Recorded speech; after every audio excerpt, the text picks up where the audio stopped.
Olá, irmãos, muito bom estar aqui novamente, podendo falar com vocês. Desejoso, de poder compartilhar um pouco mais da Escritura, poder trazer, ensinamentos do Senhor para as nossas próprias vidas, com o objetivo de aplicá-las, trazendo consolação, trazendo esperança, trazendo aí um conforto, uma sustentação, da vida espiritual para nós. Nós estamos trabalhando no Salmo de número 34, olhando sobre o tema, as provações, ou a provação, um instrumento, nas mãos de Deus. Já trabalhamos alguns pontos, considerando alguns pontos sobre este salmo, e hoje nós vamos nos dedicar à provação e um testemunho de fé. Momento esse quando nós temos que exercitar a fé. A fé ela deve ser exercitada exatamente na provação.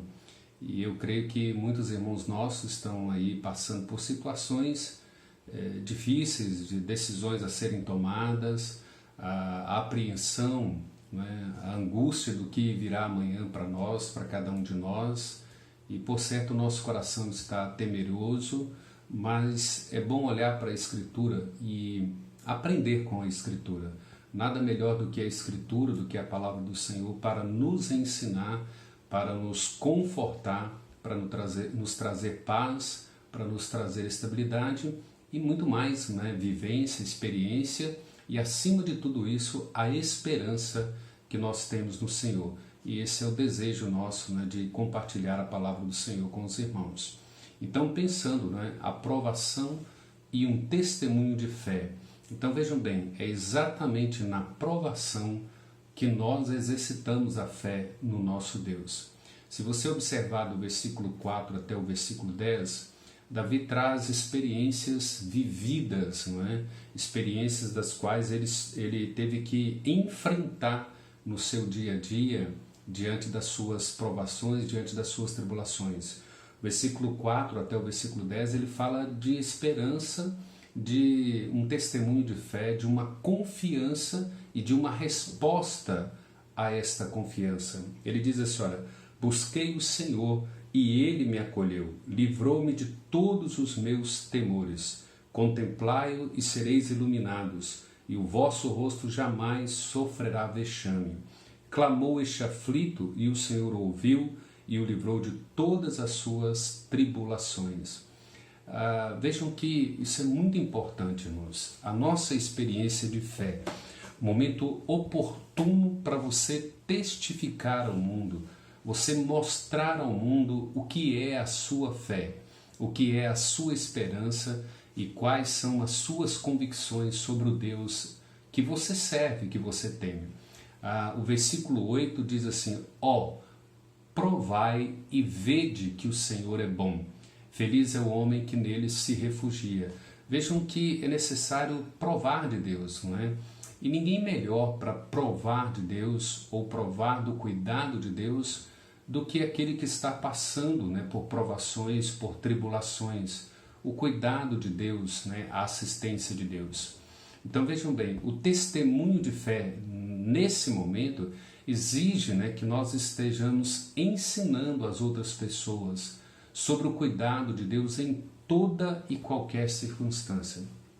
Vejam bem, esse é o momento oportuno que Deus tem dado a mim e tem dado a você, para a gente poder testificar sobre esse Deus, testemunhar sobre esse Deus, ensinar as outras pessoas onde elas verdadeiramente devem encontrar socorro, proteção, cuidado, providência, consolo, paz e esperança. Então nós temos a grande oportunidade de, nesse momento, exatamente nesse momento, poder expressar ao mundo, poder expressar ao homem aquilo que Deus é, o cuidado de Deus, aquilo que Deus faz por você, aquilo que você sabe que Deus está zelando pela sua vida, não é? Então o momento da gente provar para o mundo e provar desse Deus, E a palavra nos exorta isso nesse versículo 8, provai e vede. É bom explicar aqui, o provar aí, como eu disse, não é colocar Deus à prova, mas é aquela pessoa que esconde debaixo das asas do Altíssimo, no esconderijo do Altíssimo, e sabe que Ele cuidará da forma dele, do método dele, no tempo dele, para a glória dele. Então, provar Deus confie nele, descanse nele, e Ele cuidará de você e Ele zelará por sua vida. Então ele diz assim, olha, prove, né, em sua própria experiência que o Senhor o salva de todas as circunstâncias, ou seja, todo aquele que se refugia em Deus, todo aquele que descansa em Deus, ele encontrará essa providência de Deus. Veja o versículo 10 até o versículo 12, Davi diz assim para nós, ele vai dizer assim, os leãozinhos sofrem necessidade e passam fome, porém aos que buscam o Senhor, bem nenhum lhes faltará. Vinde, filhos, e escutai-me, e eu vos ensinarei o temor do Senhor. Quem é o homem que ama a vida e quer longevidade para ver o bem? Veja que são experiências e nós não podemos ensinar aquilo que nós não experimentamos. Então, prove, né? E veja a bondade de Deus, é viver isso na própria pele, na própria carne, experimentar o cuidado de Deus na provação, experimentar o amor de Deus na nossa angústia.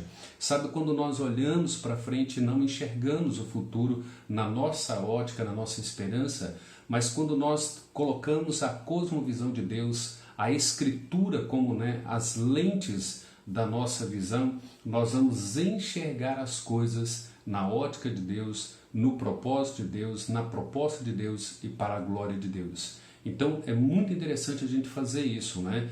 Prove, né, com a sua própria experiência que o Senhor salva todos aqueles que nele se refugiam. Então nós precisamos ser desafiados a aprender, a exercitar a fé, refugiando em Deus. Quando o versículo 5 diz assim, contemplai-o e os vossos rostos, né, jamais, primeiro ele diz, contemplai-o e sereis iluminados e o vosso rosto jamais sofrerá vexame. Vejam que esse contemplar aqui é gloriar-se no ser de Deus. Como que nós contemplamos Deus? Como que nós nos gloriamos em Deus? Lembra do Salmo 37, versículo 4, que diz assim, agrada-te do Senhor e Ele satisfará os desejos do teu coração? Então, exatamente isso, nós temos que aprender a contemplar Deus, a nos gloriar no ser de Deus e pensar nos atributos de Deus assim. O Deus que nós servimos, Ele é fiel. Pense nessa expressão. Como alguém que é fiel pode ser infiel? Tu és fiel, Senhor. Tu és fiel. Tu nunca mudaste. Tu nunca faltaste. Tal como eras, tu sempre serás. Então, contemplar o ser de Deus, né? Gloriar-se no ser de Deus, a sua justiça, né? Se Deus é perfeitamente justo, com quem Ele cometerá alguma injustiça? Se Deus é a própria bondade, o próprio amor, qual de nós, né, deixará de ser amado por Deus, de experimentar a bondade de Deus, se nós nos refugiamos nele em Cristo Jesus? Então, contemplai-o e sereis iluminados, e o vosso rosto jamais sofrerá algum vexame. Então vejam, a provação e um testemunho de fé. Esse é o momento para nós exibirmos a glória de Deus manifestada em nós. Esse é o momento quando a gente deve pegar a nossa angústia, a nossa tristeza, a nossa provação, a nossa dor e colocá-la debaixo desse cuidado de Deus, debaixo da mão poderosa de Deus que cuidará de cada um de nós. Atente para o versículo 19, olha, muitas são as aflições dos justos, ou do justo, mas o Senhor de todas o livra. Eu já expliquei isso, mas é pertinente falar sobre isso novamente. Vejam que existem pelo menos 3 formas de Deus nos livrar ou livrar o justo de todas as suas provações. Como? A primeira delas é Deus removendo essa tribulação de forma imediata por uma ação soberana, por uma ação graciosa, né, bondosa da compaixão de Deus para com você e para comigo. A outra é, Deus pode nos renovar a cada manhã, nos fortalecer, nos revigorar na fé, na condição física, na estrutura emocional, psicológica, de modo que nós possamos passar por tribulações e provações o tempo que Ele determinar, e Ele nos sustentará e Ele nos renovará a cada manhã pelas suas misericórdias que não têm fim. A outra forma é, Deus pode muito bem nos chamar para a glória e remover todas as nossas tribulações para todo sempre, onde jamais sofreremos, onde jamais teremos tristezas, angústia, provações e qualquer outra coisa dessa natureza, pecado, sofrimento e dor. Mas vejam que a certeza, de saber que Deus faz isso nos dá toda a estrutura e toda a estabilidade para passar pelas provações, por passar esses momentos tão angustiantes, tão incertos na ótica humana, na certeza de que Deus cuida de nós, de que Ele livra o justo de todas as suas tribulações. Como é precioso isso, como que é gracioso saber essas coisas. Ele guarda, o versículo 20 diz assim, olha, preserva-lhe todos os ossos, nenhum deles sequer será quebrado. Esse texto se refere ao Salmo 22, quando fala do servo sofredor de Jesus Cristo, que haveria de ser crucificado e que Deus não permitiria que qualquer osso de Jesus Cristo fosse quebrado na cruz. Contudo, observe que, embora Deus tenha cumprido essa palavra na vida de Jesus, Ele não poupou Jesus da morte, Ele não libertou Jesus da morte. Ele fez com que ele ressuscitasse ao terceiro dia. Isso é verdade, isso é fato. Mas vejam que, às vezes, haverá circunstâncias em que crentes, fiéis, comprometidos com Deus, vão experimentar a morte. Terão que enfrentar a morte.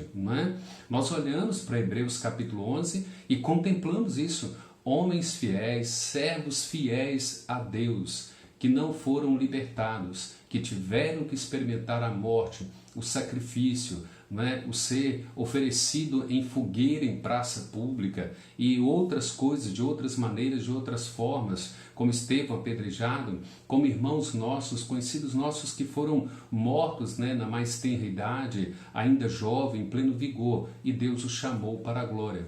Então, há situações que Deus nos levará e nos conduzirá por ela. Se Ele quiser nos livrar, imediatamente Ele livra. Se Ele quiser nos fortalecer, Ele nos fortalece. E se Ele quiser nos levar para a glória, Ele leva. Então, sabemos que muitos fiéis, servos de Deus, conhecidos nossos, na própria história, a história da igreja mostra isso. Muitos foram libertos, muitos foram salvos, outros foram acometidos, outros morreram, outros sofreram, outros perderam entes queridos. Sabemos que muitos foram brutalmente mortos para testemunhar a fé no Evangelho. Muitos foram decapitados para testificar a fé no Evangelho, para testificar a fé nesse Deus. Então vejam bem, eu sei que não é nada fácil, é estressante, é difícil se a gente simplesmente olhar numa ótica humana, mas nós não somos chamados por Deus para olhar numa ótica humana. Nós somos chamados por Deus para olharmos pela fé em Deus. Nós somos chamados para viver pela fé nas Escrituras, nas promessas de Deus, contemplar o ser de Deus, os atributos de Deus, as promessas de Deus, a esperança que Deus e a sua palavra nos dão. Então nós temos tudo isso como sustento para a nossa vida. Nós temos a oração como meio de graça, nós temos a sua palavra como meio de graça. Então esse é o momento oportuno, Provação é um instrumento nas mãos de Deus. Primeiro ponto nós falamos, Somos salvos, mas não somos isentos da provação. Segundo, nós falamos da provação, uma didática divina ou uma didática nas mãos de Deus. E agora nós estamos trabalhando provação e um testemunho de fé. A fé é exercitada na provação. Esse é o momento para exibirmos a glória de Deus, o cuidado de Deus. Mostre ao mundo, diga ao mundo pela sua experiência, pela sua fé em Deus, o quanto esse Deus cuida de você, o quanto Ele cuida da sua família, o quanto Ele cumpre cada uma de suas promessas na sua vida. Que Deus assim console cada irmão, cada membro da nossa igreja, que Deus trabalhe no seu coração individualmente, cada irmão, Eu não vou correr o risco aqui de mencionar nomes, primeiro porque não daria tempo e com toda certeza eu esqueceria de alguns irmãos aqui. E nós então rogamos a Deus pela vida de cada irmão, de cada membro, de cada criança, de cada adolescente, de cada jovem, de cada adulto, de cada família, de cada casal que congrega em nossa igreja. Que Deus assim os abençoe, que vocês tenham um dia abençoado na presença do Senhor. Tranquilizem o coração diante de Deus, tranquilize o coração na presença do Senhor, submetido à sua palavra. Não deixem de ter a vida devocional. Todos os dias nós seremos alimentados por Deus com base na sua palavra. Deus os abençoe. Fiquem com Deus e assim que Deus cumpra em nós toda a sua promessa. Até mais, um abraço a todos.